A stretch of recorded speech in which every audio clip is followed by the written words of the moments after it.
Hey guys, I'm Nick and welcome back to the channel. Well, as you can see, I'm not in my usual studio this week. I am in fact in Sydney. As you can see, the Harbour Bridge and the Opera House behind me. And this week I'll be bringing you my Lower Decks review from the Sydney hotel room. So let's get into that. We're talking about Star Trek Lower Decks, episode 5 of season 3, entitled Reflections. And the episode starts off with Rutherford having a bit of a nightmare. He's getting recaps about when he was his former self 10 years ago.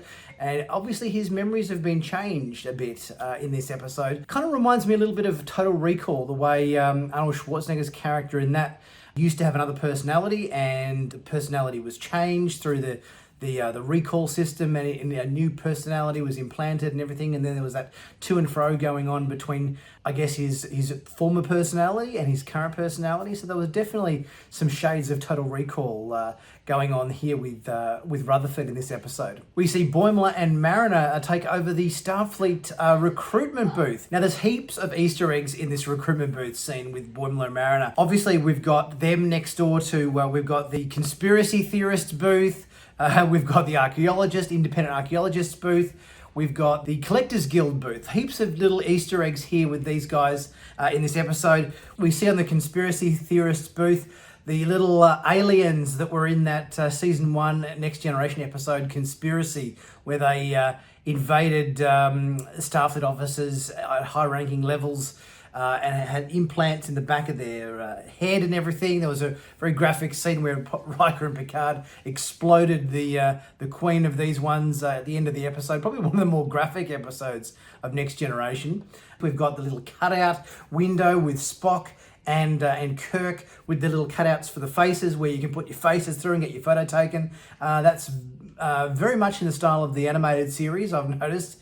In this, not to mention the little model on the tabletop there of the Stargazer, Picard's old Stargazer. And with the collector's booth, we've got all manner of stuff here. We've got somebody who looks very similar to Kivas Fat Joe in that Most Toys episode of season 3 of Next Generation, along with his colleague there at the counter serving other customers. We've got him hanging a painting of Data's cat Spot. In the background there, I think we've got is it one of the Par Wraith artifacts or something in the back of the counter there? I think one of those Bajoran statues. We've got little shampoo bottles, or I think it is, of Data that we saw from a previous season. A little Grand Nagus Ferengi plush toy type thing. We've got a very, very bad Star Trek merchandise with the like a police helmet with the siren on top, which has absolutely nothing to do with Star Trek, apart from the fact that it was a piece of merchandise sold in the 70s, I think it was, which was like the worst piece of Star Trek merchandise ever on offer. It had absolutely nothing to do with Star Trek whatsoever. It was like a recycled police helmet or something. Underneath that, we've got Geordie's visor. We've got a little Gorn figurine in a glass case there. And this artifact with the two horns coming out of it is from that 2-part Next Generation episode, The Gambit, where they were hunting down like a Vulcan artifact weapon, psionic resonator, I think it was. So plenty of little in-jokes and references in the collector's booth there. We also get to see Tendi at one point in this episode looking at the mind control plant from Omicron SETI 3, which was that episode, This Side of Paradise, where everybody got puffed in the face with these plant spores, and everybody kind of Spock fell in love, and yeah, there was all kind of weird things going on. Plants shooting out things at people is a very common thing in the Star Trek universe. So as mentioned before, I think a lot of this episode bounces back and forth between evil Rutherford versus good Rutherford, or younger Rutherford versus older Rutherford in this episode. Very much in the as I said, in the sort of realms of kind of Total Recall. I kind of found there was some similarities there in terms of same body, different personality. One from a younger version that's had their memory wiped and is resurfacing old memories and that sort of thing. So there's quite a lot of similarities there. And we obviously got this showdown between younger and older Rutherford with the sort of pod racer type scene. We've got them building different races. Obviously, older Rutherford builds the Delta Flyer. in homage to Tom Paris, even right down to the uniforms that they wore in that Voyager episode where they were flying around in the race with him and B'Elanna. And younger Rutherford kind of just builds a sort of a hotted up kind of fighter kind of craft, which, is, obviously very fast, but maybe not that durable, particularly when it comes on taking on Romulan warbirds, which they had to do in this episode as well as part of the race course, which didn't kind of work out too well for younger Rutherford, and the Delta Flyers seemed to, withstand a bit more punishment and everything. And also the fact that, Rutherford had the holographic versions of his friends partaking in the race with him, which gave him that extra edge, I guess, on the other Rutherford who just had the sort of one-man sort of fighter pod kind of craft there. I love the bit with the Collectors Guild in here where they ask, what the hell's going on with Cisco? What happened to him?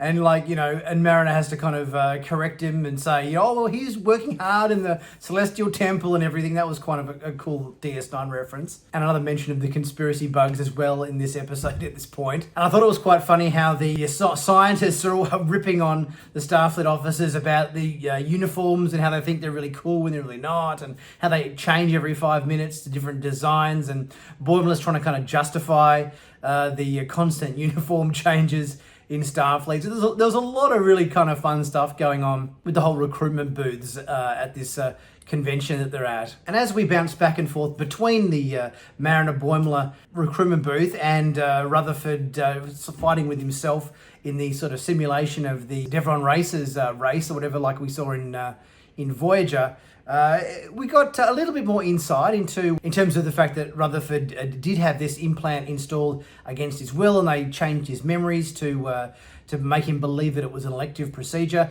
We know that there's some sort of high up Starfleet officer behind this conspiracy as to what's going on, but we don't know the cause for it or who's behind it just yet. So we kind of got a little bit more information about this implant from Rutherford, but not a complete reveal yet. So probably we'll maybe get that towards the end of the season, if I had to guess. Obviously, in the end, older Rutherford wins the race, takes over his body back again. Boimler ends up in the brig, and Mariner saves the contact details of our archaeologist next door neighbor at the recruitment booth, which we kind of know is going to come up in a later episode, because we obviously saw shots in the season trailer for this season with Mariner swinging from vines coming out of a Klingon temple with a idol looking very strangely familiar, like the Raiders of the Lost Ark fertility idol that Indiana Jones exits the temple with. So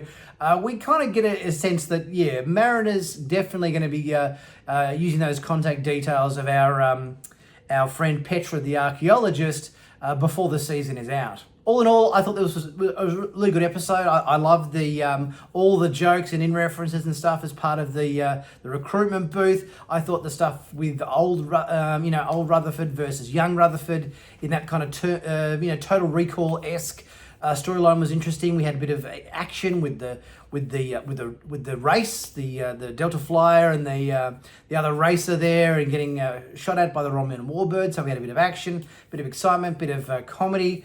And a lot of little in references and so forth, and Easter eggs we always love to see. Guys, leave me your thoughts in the comments section. Let me know what you thought about this episode of Lower Decks. What other bits and pieces did you notice in the background? There's obviously a lot of stuff going on at the recruitment booths from the Collectors Guild and the conspiracy theorists, and what other bits and pieces did you happen to notice that that were there that you would like to see? Let me know your thoughts again. As always, check out my merch in the merch store where there's heaps of new designs there to have a look at. Always on sale, or bargain prices, free shipping, all that sort of stuff. It's pretty regular, so be sure to check that out. I'll be back with my next video really soon. I'll catch you guys soon.